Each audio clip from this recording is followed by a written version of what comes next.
Welcome to the Everyone's a Critic movie review podcast. I'm your co-host, Bob Zerl. Hey, I met you. You are not cool. With me, as always, is professional film critic Sean Patrick. I am the smart. I am the smart. S-M-R-T. I mean S-M-A-R-R-T. And Josh Adams. Stick around. Visit us at ihatecritics.net or also at everyone'sacriticpodcast.com. We're on Facebook.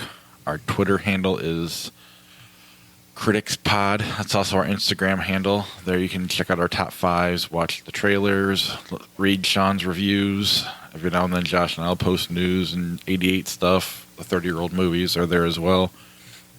And you can find the podcast there. Please follow us there. Help us grow those numbers. We're on iTunes or Apple Podcasts, Stitcher, Google Play, all your other podcatchers.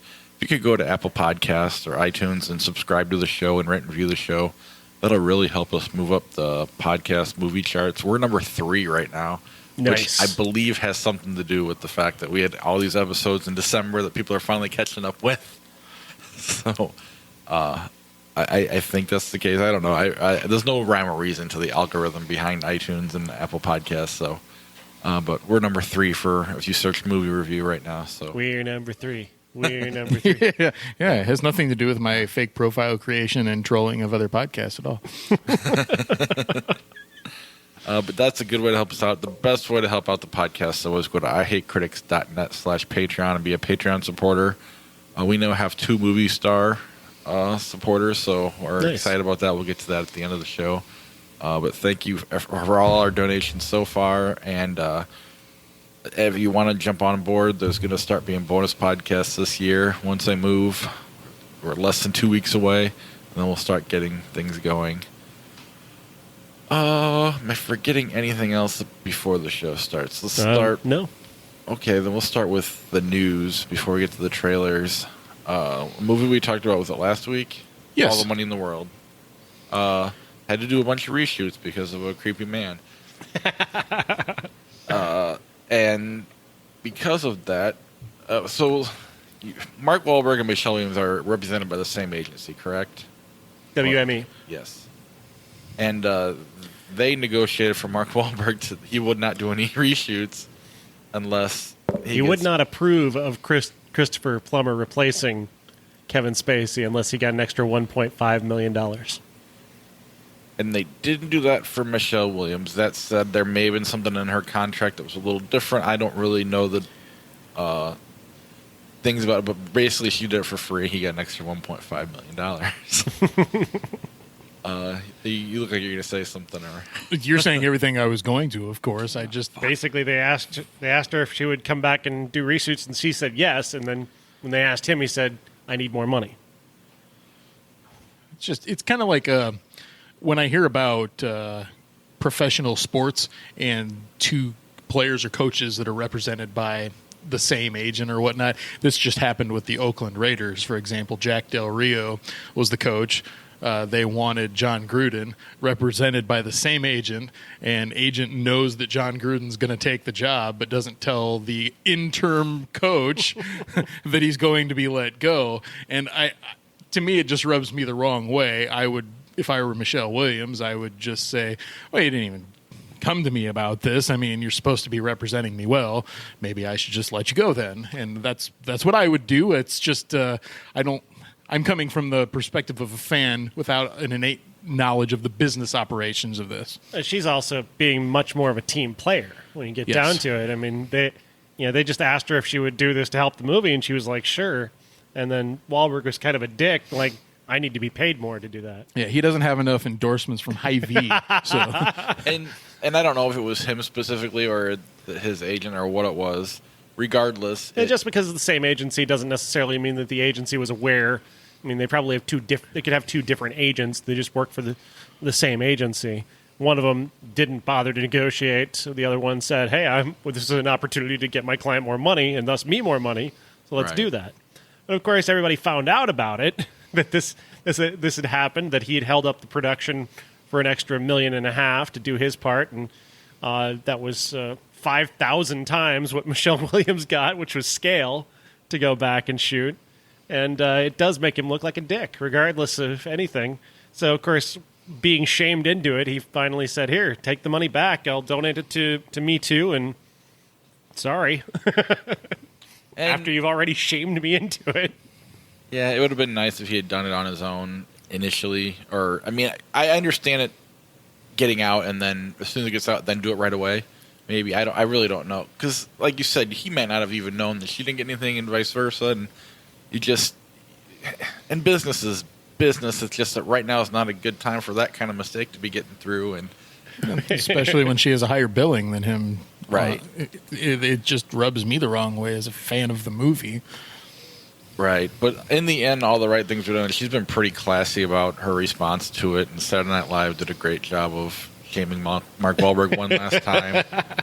And I mean, it's all in the right direction, I guess. What does it say though? He was willing to tank the movie over $1.5 million because I mean, think of, if they don't replace they don't replace Kevin Spacey, the movie's dead.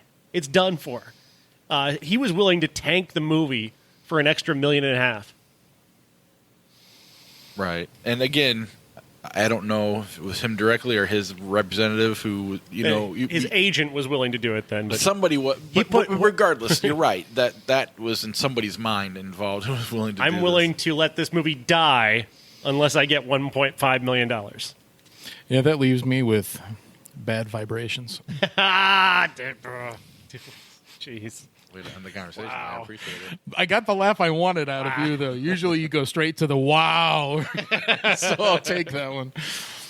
Trailers this week. We were hoping to get Black Panther while recording last week, but it did not drop until afterwards. The Black Panther trailer. Thoughts? It's a pretty incredible trailer to the point where it's made this the most pre-sold Marvel movie in history, Really? which really says something.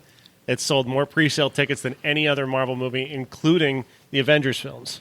Yes, and I'm sure we'll see that record fall in 3 months, roughly, when they put out Sure. Infinity War tickets. But point is, they've had 18 films by now, and Black Panther in February is the one that is outselling them all. That's magnificent. The one that they showed on national television is a hell of a trailer. There's nothing different than the theatrical version of that trailer, except that the song that they chose. The broadcast version, I don't know what the song is called, but it had a hell of a beat to it, and I like it. I should probably find out what it is since I liked it. But in the theatrical version of the same trailer, I saw this on Thursday when I went to see the post. It was "The Revolution Will Not Be Televised," and I'm like, wait a minute. I just saw the same trailer on Monday night, and they've switched the songs around. What is that about? And I was trying to read more into it than there probably exists, but I'm keeping like a very close eye on how this film does, how it's reviewed. The pre-selling of tickets is interesting to me, but it comes at a particular period of time in my eyes where I really want to see what the reaction is to it and what people say about it earnestly, what people say about it non-earnest. I think you know exactly what I'm trying to get at here, and make sure that it's treated fairly by everyone involved, not just because it's a film with a predominantly African-American cast. I'm so excited about the film itself, though. I mean, it looks something else. I've read Black Panther comics. I've seen the Black Panther animated film that Marvel put out a while ago or whatnot. It has such a different vibe than either of those properties. It's like science fiction mixed with comics, and of course that gets me very excited. Yeah, I have no tie to this movie, and I didn't read the comics. I just knew the comic book character, similar to Iron Man, Doctor Strange. At the time when they all dropped, I'm kind of hoping this does what Iron Man did for me. Catches me off guard. I'm like, holy shit, this is really good. That said, going into it, I'm a big fan of the director. Creed 2, come on. Not to mention Fruitvale Station, is that what it's called? And Michael B. Jordan, I've always liked him. And then Chadwick Boseman's, even when he's been in bad movies, I've liked him in them.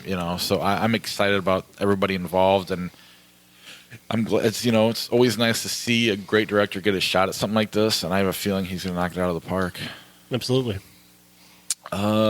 Tully. Jason Reitman's trying to come back. Yeah, I went and actually saw the Post for a second time today, and I got to see this trailer on the big screen, and it's one of the biggest laughs I've heard in an audience in a while is when she drops her cell phone on the baby's head. People lost it. They lost it. Sense of familiarity, perhaps. Well, I remember made my wife come down and watch it because I'm like, you're gonna love this movie. One, she liked Juno and young adult, but two, I don't know that our kids are young enough to have had cell phones, but I don't think it was a smartphone at the time, so she never did that. But if she had a baby now, she definitely would. But her biggest laugh was the pizza scene where was like, oh, great. That death stare was amazing. It was like, I know that stare. You've made that exact joke. Well, I like frozen pizza, so no. But you change that around a little bit, then sure. I obviously have been vocal about not really caring for Juno, and I haven't seen Young Adult, but I really like the trailer. I mean, provided that this isn't up against something that I can only see one thing in the theater for, I definitely would be interested in watching it. Yeah, and they don't tell you anything about Tully. Just she pops up at the end. Mm-hmm. So I thought that was pretty genius. It's weird. Too. But I think that works for this. It's not just going to be a movie about a mom struggling. It's going to be something else. And Diablo Cody. People have started to lose faith in Jason Reitman. Because of one movie? But I mean, two, really. I mean, what was the other one? The Josh Brolin, Kate Winslet one. Right. And then Men, Women, and Children. Oh, I forgot about that. I like that, though. I liked that movie, but a lot of people did not. That's true. I forgot all about that one. And yes, it's an Adam Sandler movie, I know, but it's a dramatic one.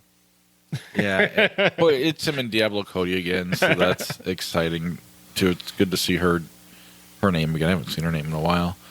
And then the Joaquin Phoenix, You Were Never Really Here. Freaky. Yeah. Freaky trailer. I loved it.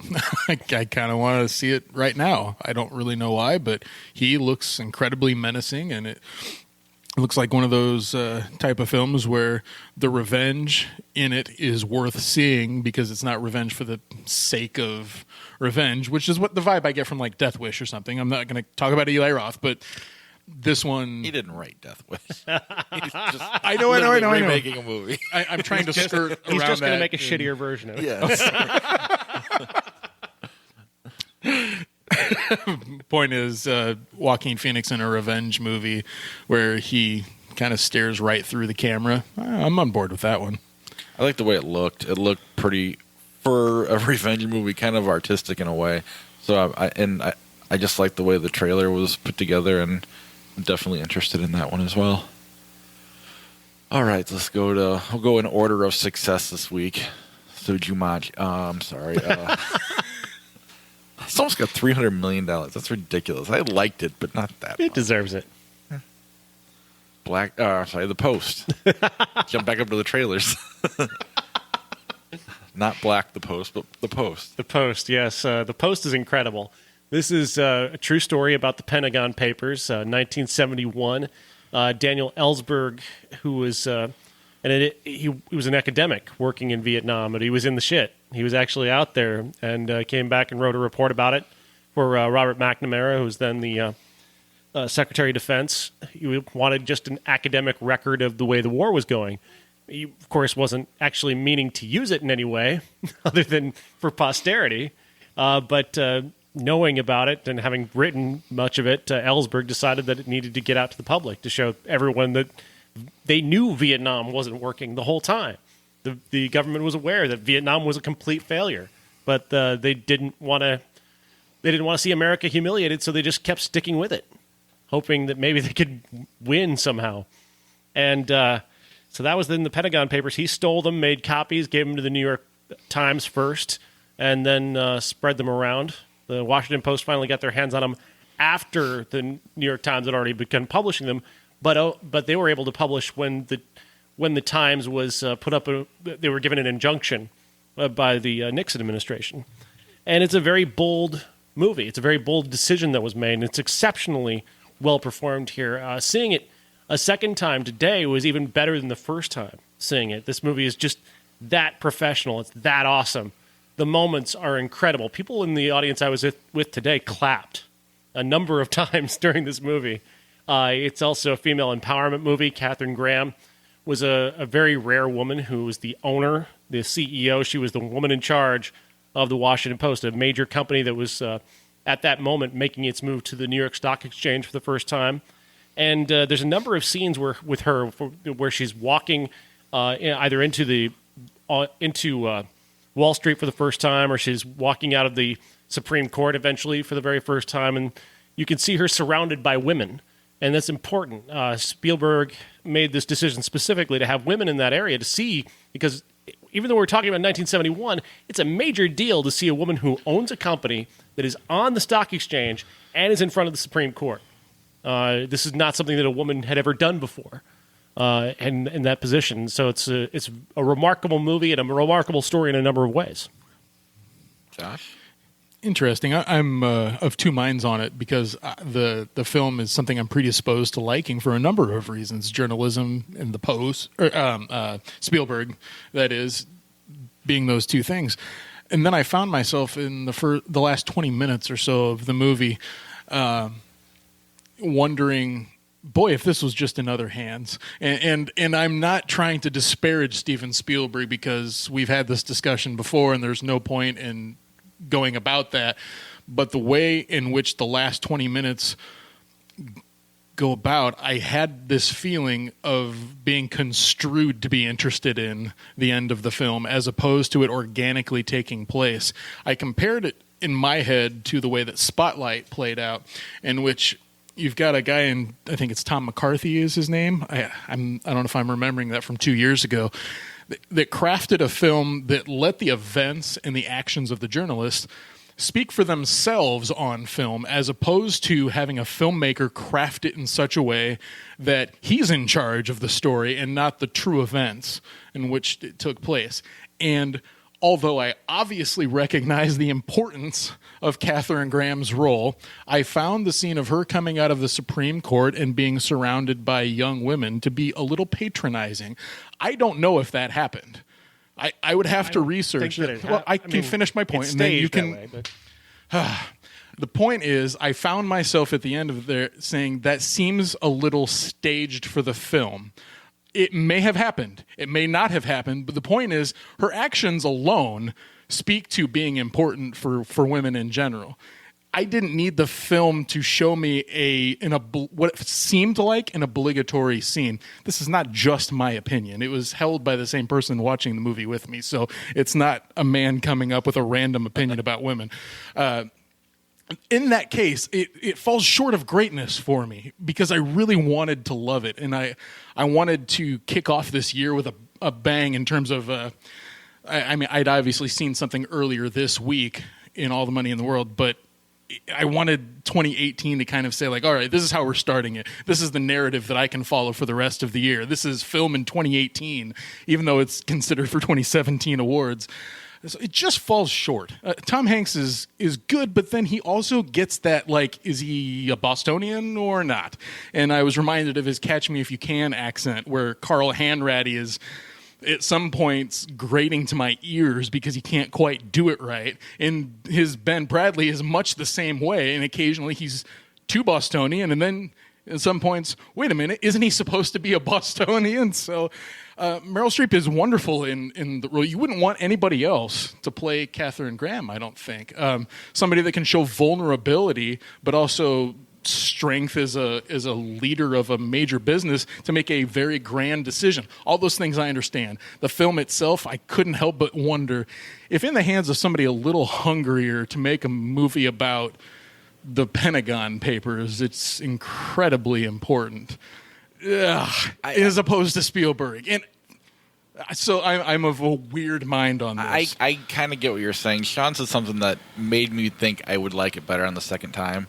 I kind of felt they were laying on a little thick, and it felt a little patronizing towards the end, but not enough to like dislike it. But if you're going to compare it to Spotlight, to me, Spotlight is a far superior movie. But that doesn't mean this is bad. I really, really like Spotlight. That said, I feel like I would have a similar situation with like I did with Logan, where I went in there, I'm just like, they're just trying to make a rated R movie, and I'm watching and I'm seeing things, and I'm just like, God, this is too liberal for. And I feel like if I watched it a second time with all that stuff now out of my head, it would just be.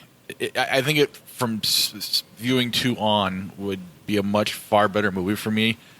If that makes any sense, anything that I'm bringing to the movie, or maybe that I'm not even bringing to it, it might be there, but it's annoying me, I think would go away upon future viewings, if that makes any sense at all. Of course. Because it really is,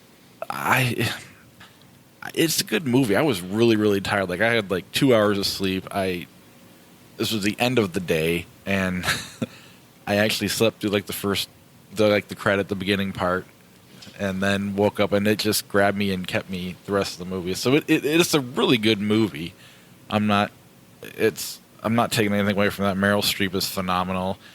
Part of me was like, well, if someone I didn't know, maybe it'd be better, but no, because she was a powerful woman. She had so you need that status. So that wasn't a distraction that it was Meryl Streep. Maybe a little bit Tom Hanks, but not really either. I think it was a really good movie that just there's stuff that maybe what's going on right now is affecting me too much, and I'm bringing it to the movie. Maybe it's not. I really don't know, but I agree with both of you. I think it's the most intentionally relevant movie we've seen in the Trump era, unquestionably. Get Out, obviously, is a relevant movie, but it wasn't intentionally made during the Trump era. It was made just before it. This is the only movie I've seen in the last year that seems to actually be willing to make a statement about the moment we're in, where we've got a president who's constantly attacking the press, not unlike Nixon did, and they've made a very brave, very bold statement to remind people just the importance of journalism. And I think I'm sure, I'm bringing a lot to it, but I think it's extraordinarily important. I also think that the scenes where again, at the end with the Supreme Court, where she's surrounded by women, I think that's a lovely way to underline that moment. And just to remind you how important this moment was. It was an incredibly important moment. I didn't find it patronizing. I found it just a lovely way to underline how important that was. Yeah, and when you say the word intentional, I think that's what annoys me about it. Is it's everywhere. Maybe not in the movies, but it's everywhere you turn. Not that I want people to stop bad-mouthing Trump and taking on the press, because I completely agree with everything this movie said. I already knew it was special and important, and then I just felt like I was told again, and it was like, I don't need to take the spoon away. I got it. That's kind of. But again, I think upon viewing 2, 3, 4 after that, I think I will love this movie more and more as I watch it, as opposed to, some movies I think I like now, and then the further I get away from it, the more I dislike it. I do think this movie will stand the test of time and really end up being a classic in the long run. Yeah, there's almost something very depressing, though, about the fact that was 1971 and in 2018, and we have to deal with the same shit. And so, sure, that Supreme Court decision happened, and a judge was overruled, in essence. So, I mean, we're 47 years later, and we've got the same nonsense happening, and no actual progress seems to be made, because now he'll just swing a bigger stick. The film makes an interesting choice in making Richard Nixon's back turned towards the camera the entire time when it's reciting his real lines. And that was another choice. They wanted to use the actual Nixon tapes. That was the best way to do it. Of course. It has the double effect on me of he doesn't even get the respect of being shown on camera. And he's always doing things behind the scenes to undermine popular opinion opposed to... But I think, if I may, sorry. No, go right ahead. Not a meaning to interrupt you. It's not intentional. I'm just... Nixon is a distracting figure. Anybody who does Nixon becomes an automatic distraction. For sure. The best possible way to do this without having some Rich Little on screen is to do it the way they did it. That is true. It's a better point than in what's in my head, which is they did that to not show Rick Nixon any respect at all. But now we're in a time where everyone just swings a bigger stick, and instead of having to own up to, no, we literally have you saying this, he just says, nah, fake. It's just fake. So they just swing a bigger stick, and that's their defense now. So how do you beat that? Can't take him to the Supreme Court because he doesn't care. Okay. And But I think also he couldn't stop a newspaper or a book right now because of this landmark in 1971 still stands. So he'll never be able to shut down a newspaper. although, have you guys seen the documentary? I think it's Hulk Hogan versus Gawker or something like that on Netflix. Starts off like a sex tape documentary, but it turns into this whole billionaires shutting down media. Yeah, and it's a that's messed up that's movie. the way that it happens. Not It is. Ends up Hulk Hogan doesn't even know what he's just kind of he doesn't care anymore, and they're just funding his. And they literally shut Gawker down. Not that Gawker is a respectable site, but regardless, they shut down a media outlet, and then they kind of show where it's happening elsewhere across the country, and it's really, really creepy. Yeah, people like Peter Thiel are very scary. They've got a lot of money, and if you say anything about them, they will buy you and just turn you off. Yeah. Neat. That said, Peter Thiel, go fuck yourself. Oh, wait. Oh, sorry, don't buy the podcast. Oh, please do. If you want to buy this podcast for $4 or $5 million, fine. We're not selling a non-compete clause.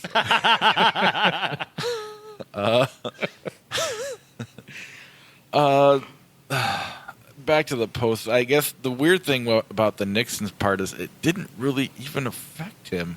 The report that they were leaking was more about the guys before him. So why was it was just like... But he was coming up on an election year. Vietnam was very unpopular, although he then gets reelected by a landslide because they picked the right opponent. Right.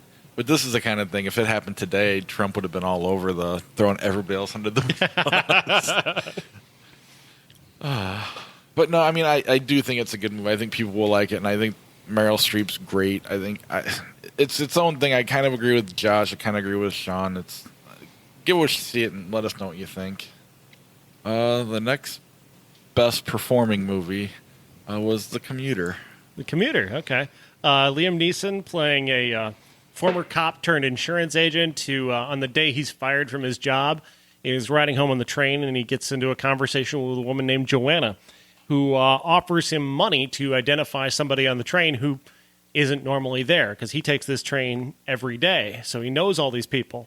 So she wants him to identify this one person who doesn't belong, put a tag on their bag so that they can find this person, and he doesn't know what's going to happen to them, but he'll get $100,000 if he does it.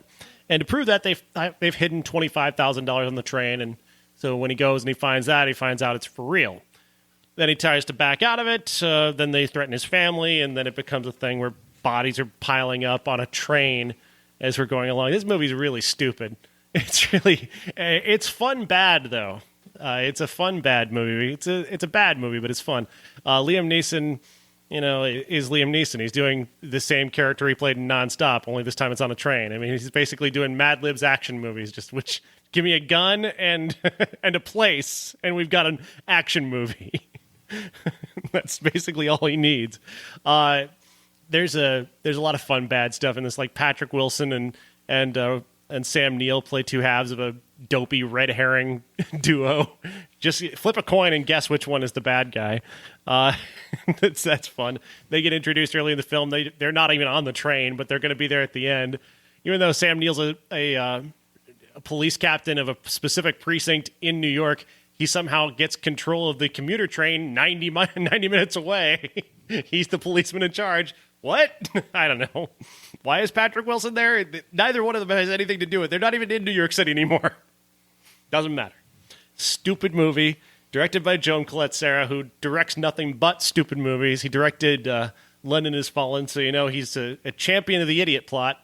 This is also one of those movies with dialogue like, Michael, I was your partner for 7 years. Because apparently he doesn't remember who you are. We've got to continuously introduce ourselves to everyone. So stupid. So stupid. Does this belong in February? I remember Nonstop being at the end of February, early March. Yeah. Yeah, I totally forgot this one had come out until it worked. Someone was like, I kind of want to see the Liam Neeson one. I'm like, the Post? Like, I was literally going to try to get the Post, Paddington, and Proud Mary, and I was like, oh, yeah, there's another one. I I'm looking at this guy's filmography, and It's awful, I isn't had it? forgotten the other Liam Neeson movies that he had done in the past 10 years. You know, like a walk through something or other, and Walk Through the Tombstones, yeah. Run All Night, Unknown. Wow. all right. What's your favorite on there, Josh? Nonstop. I mean, I gave that like Well, 3 see, out of 5. This is back nonstop then. on a train, so maybe you'll like it. One of those lower the bar movies. Or He's accused of taking over the train. He's accused of taking over the plane. Boy, that is nonstop.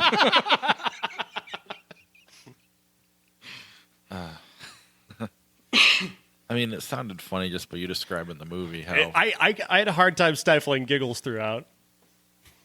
I don't think I was supposed to be laughing. Pretty sure. it seems like it starts out like an okay idea, but then it just really goes off the tracks. No pun intended. No, that was not intended. That was coming out of my mouth before I could stop myself. God, it is contagious. All right. This should be fun. I wish one of us would have seen it, unless Josh saw it. Paddington 2. Nope. I am all alone. It's a tiny little island. Do you know what the score for this movie is on Rotten Tomatoes right now? I'm guessing north of 90. 128 critic reviews, all positive. Every one, 128 to 0. There are no negative reviews of this movie except mine. The next Lady Bird. That is true. I am the only person who's given this movie a negative review. I didn't like it. Audiences liked it too. I don't get it. It's like a hipster kids movie to me. This is Paddington. I liked the first Paddington, I think. I don't remember. You did. I hated the trailer. I know that. Oh yeah. But the movie wasn't bad. I guess the trailer lowered the bar so much that I just kind of let the first one pass. But this one just got on my nerves from the first moment. The first thing they rehash like 2 minutes of the original to redo his backstory for no good reason. And I can be okay with that. All the Rocky movies did that, so I'm good. and then it's back to him in the bathroom. He's got the 2 toothbrushes. He's stuffing them in his ears and in his nose. And I'm like, fuck this movie. right off the bat, I'm annoyed.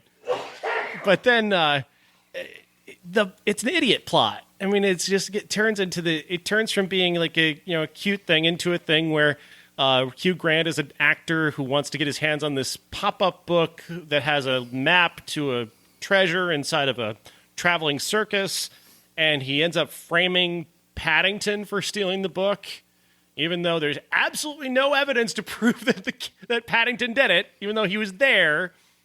He was at the place where it was stolen from, but I mean, he doesn't have the fucking book. I mean, if he stole it, where is it?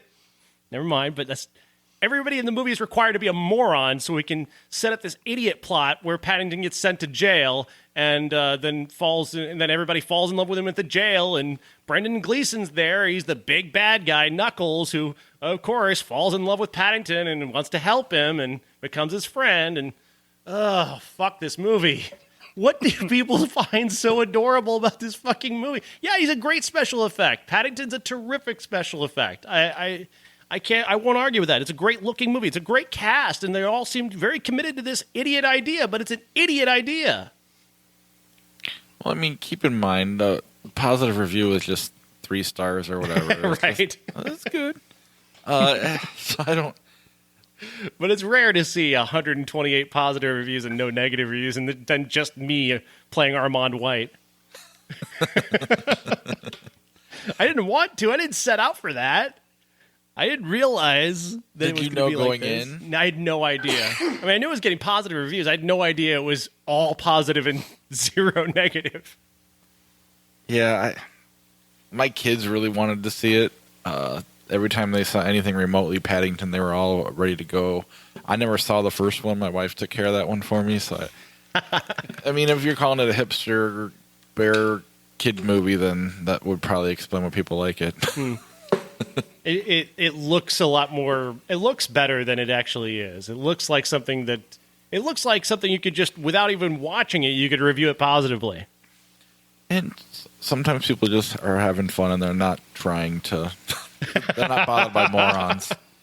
Sometimes I'm capable of turning off my brain and trying to enjoy something, but this movie just pissed me off quickly, and it just didn't get any better. Proud Mary. Proud Mary is a bad movie. Taraji P. Henson's great, and that she could do this in her sleep, which she basically does. The movie's incredibly dull for being a movie about a hitman. She goes to kill a guy. She ends up doing her job, killing him, but then finding out that he has a kid. She doesn't kill him or even think of killing him. She's got a code, but the kid didn't see her, so she could slip out and have him not be a witness. She catches up with the kid a year later, and he's gone from living in a Boston high-rise to now living on the street and working for a Russian drug dealer, so she decides to save him. But this choice leads to her killing a bunch of people and then accidentally starting a war with the Russians and her side, which is led by Danny Glover, her boss. So that becomes a turf war. There are only really 2 action scenes in the entire movie, and they're both not very good. It's that simple cliche of only she can hit people with a bullet. Nobody else can. Nobody else is capable of shooting anybody. They can fire millions of bullets and never hit anybody. Although she does get hit twice, but again, it's like she's the title star. It's not going to hurt her. She'll take a bullet in the gut, just get up and walk away. She's Schwarzenegger and Predator. Yeah. Hey, now. The final action scene is pretty good, but overall, I mean, this is a really terrible movie. I really liked the trailer. We never talked about it on the show, I don't think, but I saw it before Annabelle, actually, or not Annabelle, that Insidious movie. And I was just like, this is really neat, and I like her a lot. I didn't really know who she was until Hidden Figures, and she's been around forever. I've probably seen her and things, just didn't know her name. An Academy Award nominee for Benjamin Button. Yep.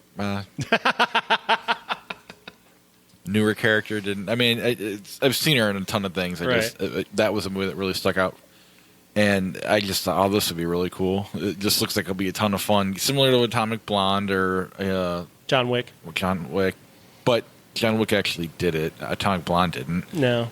And I don't want to bag on women. That's not my point right now. But this looked like a lot of fun, and I'm disappointed that it's not.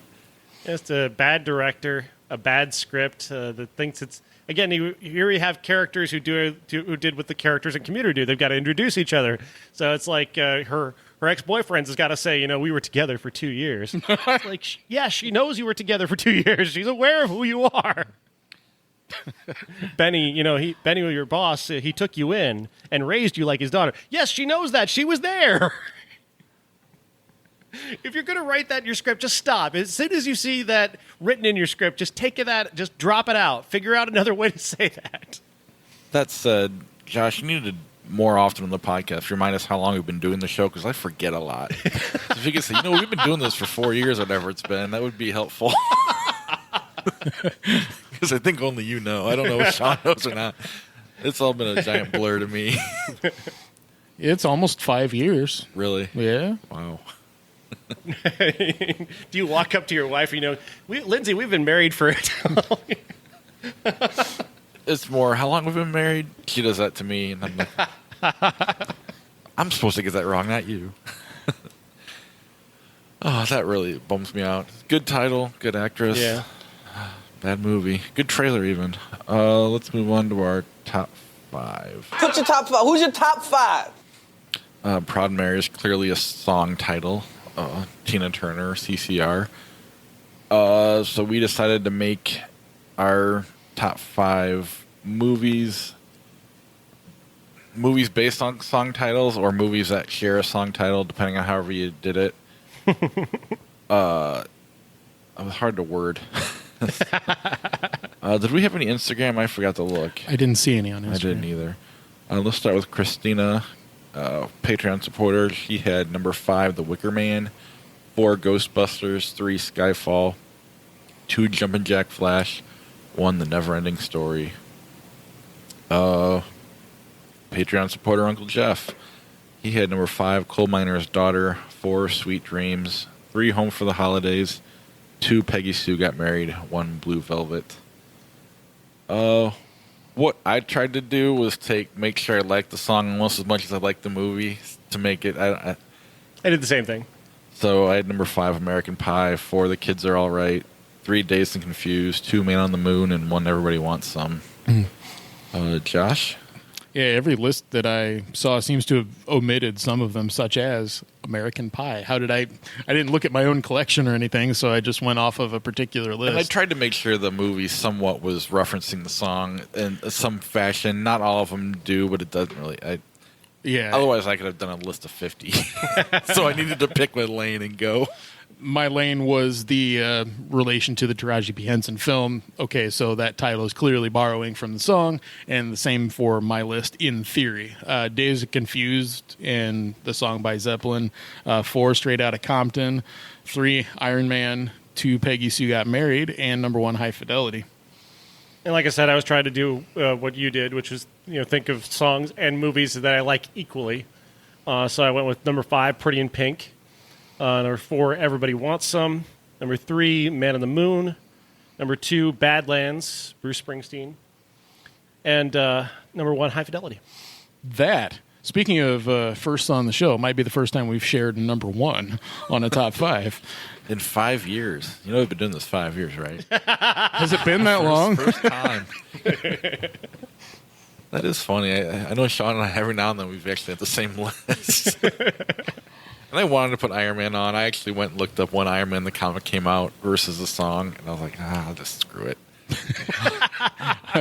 I believe Iron Man the comic came first. Oh, well before, yeah.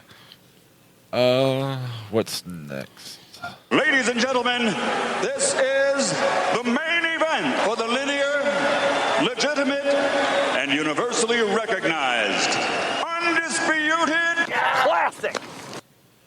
And with the title like Proud Mary, I think we thought it would be similar to something like Foxy Brown, so we it sounds like it wasn't at all. Well, I mean, in a way, the trailer for sure. The idea certainly does throw back to similar ideas from the era of blaxploitation.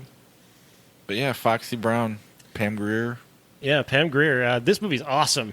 From beginning to end, this movie is awesome. It's sexy. It's violent. It's not a complicated plot, but I love the way they carry it off, and I love her. She's just pure charisma and sex. She is amazing as Foxy Brown, who just kind of gets dragged into this plot. Her brother is an idiot who gets into some trouble with some drug dealers. The same drug dealers also happen to be trying to chase down her boyfriend, who's recently undergone reconstructive surgery.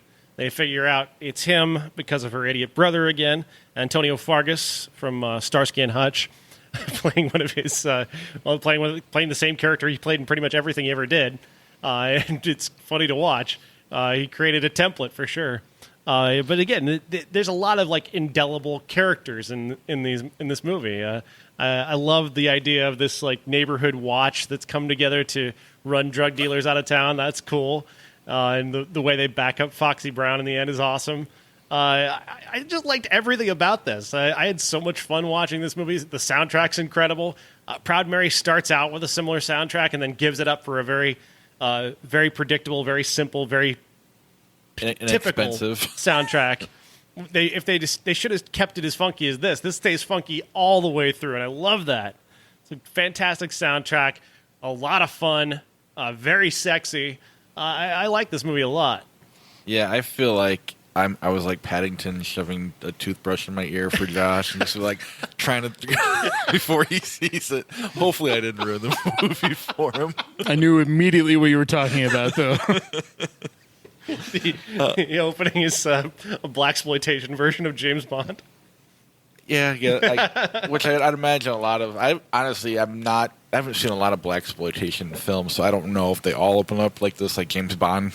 They all do, but from moment one, I was just like, okay, I know what this is. This looks like a lot of fun, and seeing Jackie Brown, which isn't really that much like, but Tarantino clearly borrowed from that and was inspired by it, so it just helped me know what it was, and I kind of went with it and enjoyed every second of it. But Josh, I enjoyed the heck out of this too. I mean, I think if I had seen this before Tarantino-esque type films, I think I probably would have said the same thing regardless, because it's still very tight and fun. As violent as it is, it kind of earns it, even in scenes where like a throat is cut off screen. They do it in such a way where you still understand that that's what took place without it being cheap. And there's a lot of that throughout the film. People being shot, things coming off that shouldn't come off that might happen off screen, but it's done in such a way that it's still effective. Sure, it's a blaxploitation film, but in my head there was this reputation of, well, that's because they weren't very good, but they were still trying to get a certain audience to the theater. Well, that's not the case with Foxy Brown. It's a really good movie regardless of any of that. I've seen Shaft. I think that would be the only other one, and I like Shaft. I really want to see Trouble Man because Marvin Gaye is all over that soundtrack, and I love that. That's my favorite Marvin Gaye song, so I really should watch that. But everything that you said, John, about being sexy and violent and whatnot, it works really well. And the villains aren't over the top either. Like there's Miss Catherine that runs this whole operation, and then Steve, her right-hand man / right-hand, you know what I'm saying?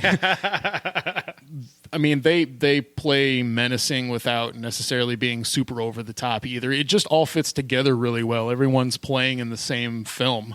So it's eminently watchable too. I mean, you can sit there and watch this way better than you could with Shaft for comparison's sake. I think Shaft has got the slightly bigger name in this genre in the 70s. This is a better film than Shaft for sure. Yeah, I think you said something very important. Everybody was in the same film. They were all making the same movie, and that's key, because this could have easily gone off the rails, a type of movie. I mean, this is that grindhouse genre, and this, I agree. It's like the perfect, it's not quite over the top, but it's like that perfect line that they walk that just is so much fun. It's not that cheesy, but it's cheesy enough to be fun. The violence is effective. I mean, I'll just say the castration scene is off screen, but it feels like you watched it. And, and I don't know what year this came out, but that was probably a pretty at the time, was probably a pretty big deal. 1974. Like yeah. So, it was just, and I'm a big Sid Haig fan, and he pops up for a little fun at the end of the movie, too. He did not bother me like I thought he would. I remember Roger Ebert reviewing Devil's Rejects, and he didn't know who he was. And he looked at his filmography, he's like, he's in these movies. He's in Jackie Brown. He's in Foxy Brown. Yeah, this movie's awesome. Everybody should see Foxy Brown. Yeah, and I have a feeling it might lead to a rabbit hole at some point. I see other movies that... I definitely have to watch Coffee now, because, I mean... this one, I mean, she's sexy in this movie. I'm told she's even sexier in Coffee. How's that possible? I mean, there's a great deal of nudity in this film, and it's great. I mean, that's the best way that I can say it. It's really great. It's a lot of fun, and I mean, if you're not going to like it, you just don't like what it is. I don't think you can not like the movie because of what they made it. But if you don't like that, I can understand in modern. I was uncomfortable during the rape scene. It's the darkest moment of the movie. It's definitely the most out there. It's standout moment of the movie. But you were supposed to be uncomfortable too. I mean, it's not like I think it was the most exploitative part of the movie to me. Yeah, I guess it didn't. Other than that, it really didn't feel that. Otherwise, it was kind of bubbly and fun to a point. Yeah, that is true. Anything else on Foxy Brown before we move on? I still recommend it. It's actually, I'm keeping track of every movie that I'm watching this year, and it's number one so far. That's the way I should do it. Is every movie I watch. Every movie you watch, not just the new ones. I'm trying to keep I'm keeping a running tally of ranking them. That way, at the end of the year, I don't have to go through and try and rank them. That's the way to do it, right there. I'm going to lose track eventually. It's not going to work. It's only January. It's easy now. Just turn them into a post. We should all do that on the website. All right. Number 18 in 1988. Squeezed and pulled and hurt my neck in 1988. Squeezed and pulled and hurt your neck in 1988. 1988. 4 films released this particular weekend. 3 of them I did not see. One of them, Rent-A-Cop with Burt Reynolds and Liza Minnelli, didn't crack $1 million. But for whatever reason, I had this movie mixed up with another Burt Reynolds movie in which he mentored a young child and had Cop and a Half. Thank you. I did the oh same my thing. Gosh. I was thinking of the cover, and now that you say it, you're right. That was the movie I got confused with. So I went looking for Rent-A-Cop, and I see the video jack, and I'm like, that's not the same movie. What is that one? Go to IMDb, look at it, and it's Cop and a Half. Yeah. Not the same thing. That's like 5-6 years later when Burt Reynolds is really burnt out. Let's see.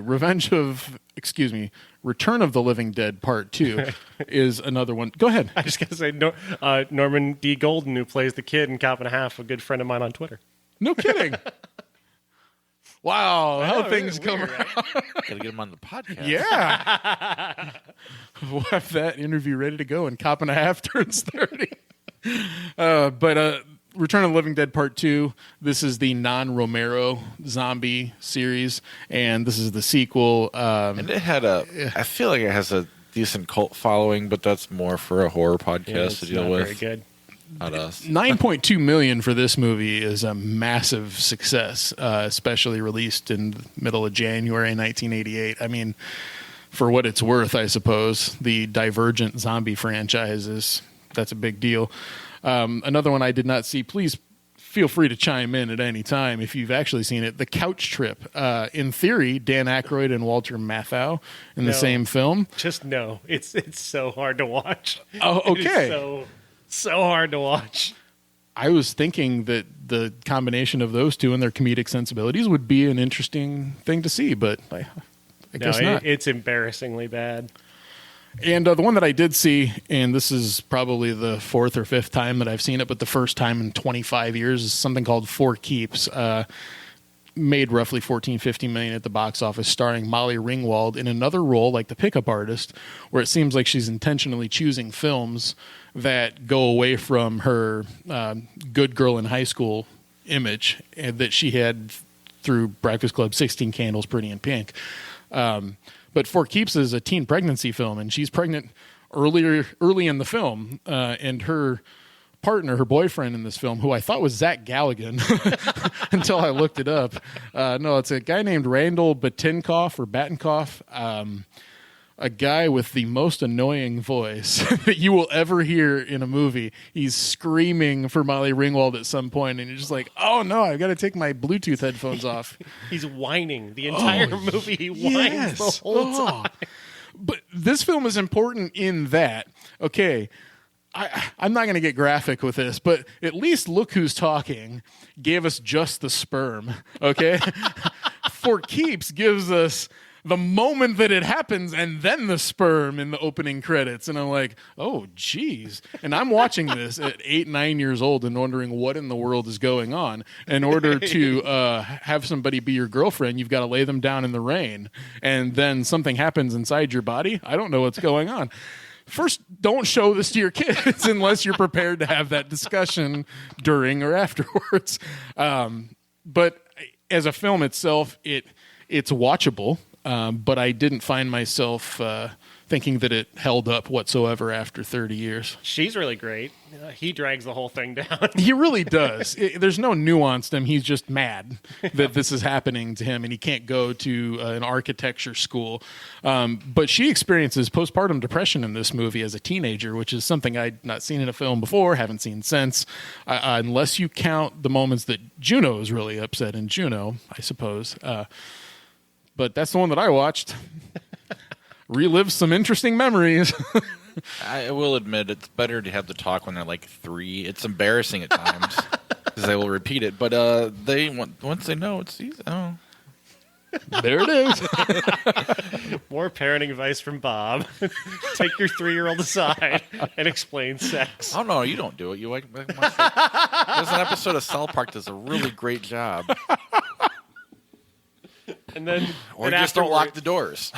Then afterwards, watch The Devil's Rejects. I haven't introduced that one yet. Can't get him through House of 1,000 Corpses. This is an interesting social experiment. I want to know Harrison later in life. That's why they had him. Okay. He's writing a paper. Yeah, we don't love him. He's just...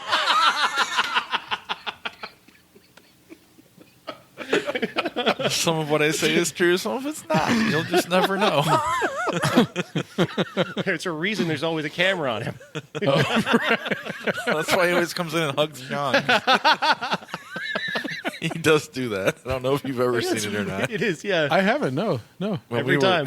When we were looking at houses, we went to an open house. He just walked up to the realtor, gave him Awesome. man. But that's 88, basically. Yes, it is.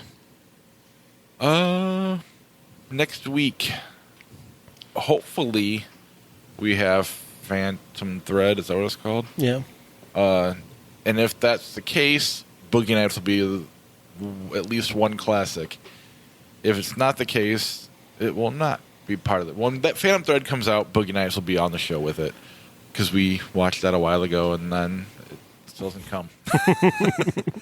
But in the meantime, we have 12 Strong, Den of Thieves, Forever My Girl, and Hostels. You ever find out what Forever My Girl is? Oh, crap. I forgot to look that up, too. Roadside Attractions, rated PG. I don't see any. I'm in Box Office Mojo. So Never even seen a trailer for this. This is coming out wide next week? 2,400 screens. Wow. And that's the least. Oh, no, I'm sorry. That's nationwide. Den of Thieves is 2,400. 12 Strong's 29, and Hostels is 3. So hopefully, we're gonna make Heat the classic because we kind of made a joke that Den of Thieves was like Heat when like Gerard Butler's Al Pacino and 50 Cent's Robert De Niro or something like that. I don't know.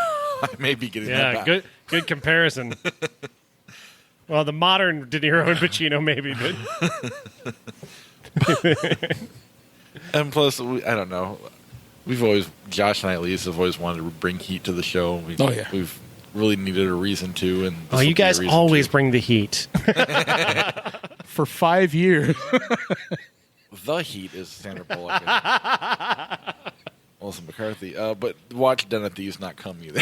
I think that would be fine. No, trust me, that one will be here because people hate me. Den of Thieves is going to be my punishment for hating Paddington. It's only going to come here. Karma has decided. Oh, you hate Paddington, huh? Guess what? Gerard Butler next week. Forever My Girl. I don't know anybody in this. Neither do I. Maybe it's a religious movie. It appears to be like it's a movie about country music or something like that. Oh, I have seen that trailer. Okay. That is terrible. And it's rated PG. Oh, man. Yeah, that looks brutal. That looks rated PG for brutal. drinking. Drinking and language. Okay, it might be a religious movie. Oh, thematic man. drinking. I'm being double punished. It's January. Possibly more than that. I mean, 12 Strong looks like it could be pretty good. Sorry, Paddington. Please don't do this to me. But 12 Strong and Hostels and At least 12 Strong looks a lot like that Benghazi movie, which was actually pretty good. And Hostels look pretty good. Is Hostels opening nationwide? 3,000. Okay. So that's the one that has the highest number. Now that one won't come. Because they didn't even have a distributor until a few weeks ago. So 3,000 screens, pretty great. Entertainment Studios is a distributor. 2 hours and 15 minutes. Hopefully that comes because our top 5 is based on that movie.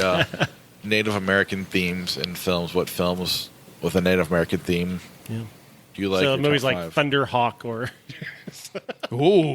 Is that the Val Kilmer movie? I don't remember. I'm just making up titles. Hot Shots. I think I might have combined like Thunder something with Lady Hawk. You might have gotten it, though. Seriously. Hudson Hawk. Nighthawks. F Troop. That's going to be my... Hot Shots The for F me. Troop. Oh, God. No. Oh, that's horrible. All right. But that's potentially very offensive. I agree. It was called a joke. I don't actually mean it. Just make sure when you pick your movie that you know it's not Guys in Red Face. Just please make sure it's a... I don't think I've seen anything like that. So. Anything with John Wayne. Oh, sure.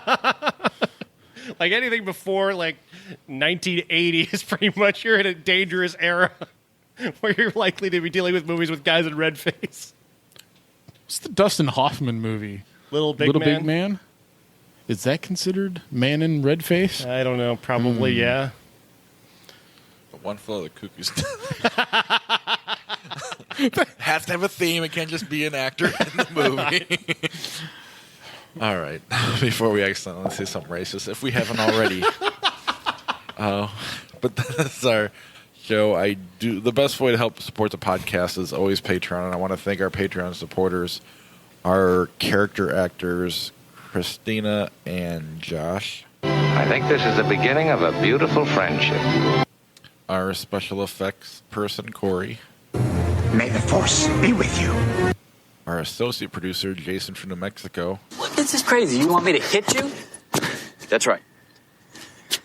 What, like in the face? Surprise me. And we now have 2 movie stars. Thank you, Uncle Jeff, for adjusting your support for the show. And then Dave Seepers, as always, as well. So thank you very much. I want the truth. You can't handle the truth. If you want to be a Patreon supporter, head over to ihatecritics.net/Patreon. That helps grow the podcast a ton. That gets us to more movies.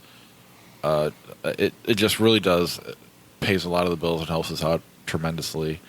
And then another way to help out is go to Apple Podcasts or iTunes and subscribe to the show, and then rate and review the show, and try to help us move up that ranking. The number 1 podcast is called Pop Culture Leftovers, and they have 437 reviews. We got 51.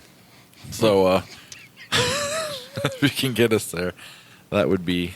I really think that does help out. And then the number 2's got 1,281 reviews. So we got our work cut out for us. But we do appreciate what we do have. We will read your review on the show, and it does help grow the show. Anything else before I sign off? Yeah, I don't have anything.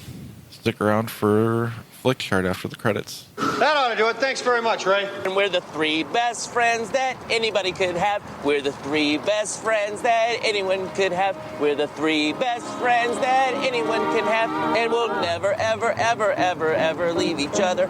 We're the best 3 friends that anybody can have. I mean the 3 best friends that anybody can have. Before I put Foxy Brown in here, we had an interesting one that popped up when I typed in Flick Chart. Magnolia versus Full Metal Jacket. Oh. I mean, that's an easy one for me, Full Metal Jacket. Magnolia. But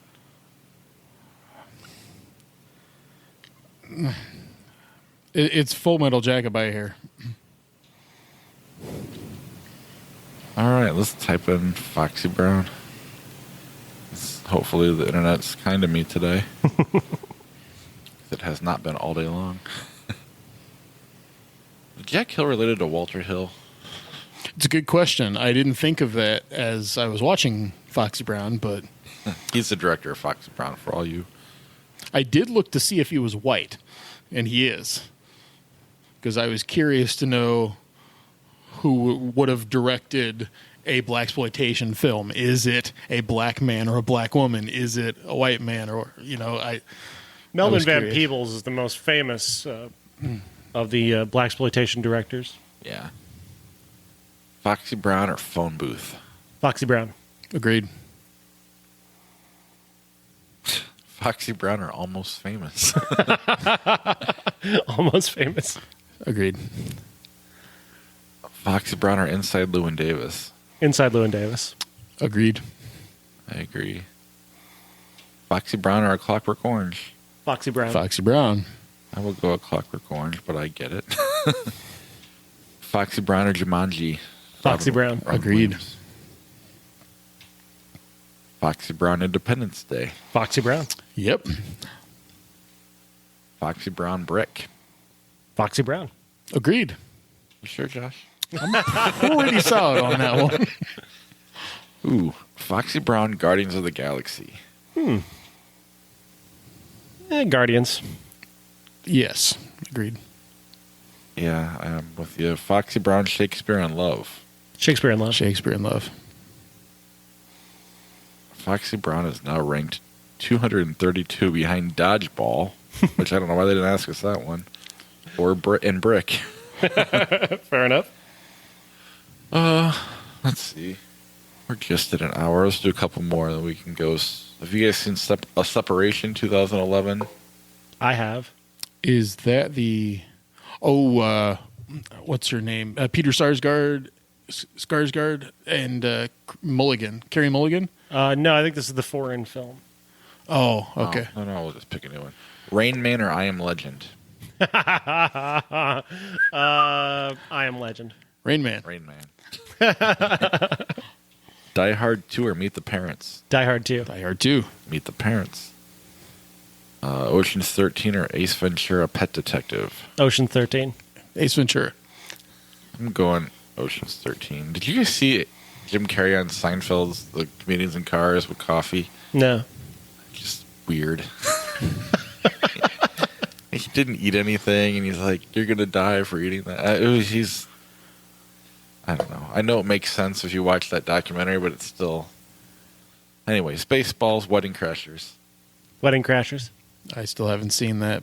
I don't plan to. I actually watched it this week. Well, I didn't. I just didn't preface. I put it on to fall asleep to because it makes me feel good. Big or Dogma? Dogma. Big. Man, that's hard.